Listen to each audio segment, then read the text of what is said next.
Today. Not to accumulate, so we do have a few flakes flying out there, a few sprinkles as well, but how about 2 inches for Ann Arbor? That is what fell, and you saw it maybe on the grass, elevated surfaces. The roads were just generally wet. Almost 2 inches at Romulus, and we also had about 1.5 inches at Wyandotte. So 1 to 2 inches, yeah, not very welcome by most people this time of year.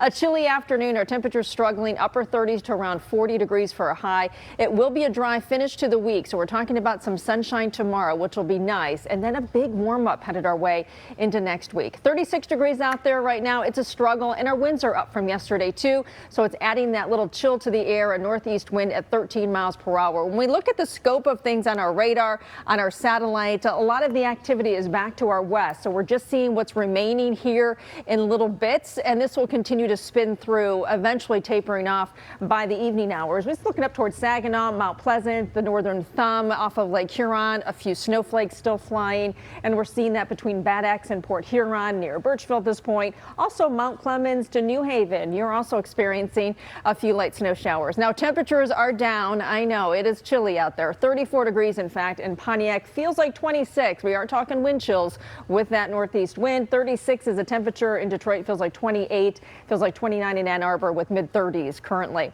We do have a northeast wind, and those winds about 5 to 15 miles per hour. And we're going to see a couple higher gusts. Overall, it's just a little bit breezier than yesterday. So we'll continue that trend with that cooler air continuing to sink in, and some of those gusts upwards of 15 to 20 miles per hour. Certainly manageable, just noticeable as we go through the afternoon. So temperatures near 40 today will drop into the 30s tonight. A better day tomorrow. We start to recover. It's gradual, but our temperatures are heading up. So hour by hour forecast shows a lot of this moisture spinning out by the evening, overnight. Now I will say tomorrow, most of us will see a good deal of sunshine, except if you're on the far east side. I do think that north wind will likely bring in some lake effect cloud cover from Bad Axe all the way to downriver, maybe into Monroe. So just kind of consider that.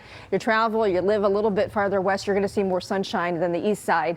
But overall, it looks dry. That's what I need to stress. And then Saturday looks dry too. Sunday, we'll just see a little bit more cloud cover, but temperatures are heading up. Look at that. A nice recovery on Sunday, 60 degrees into the 60s on Monday. Now Monday, there is a front coming through, and unfortunately, it looks strong enough that it will knock temperatures back down into the 50s.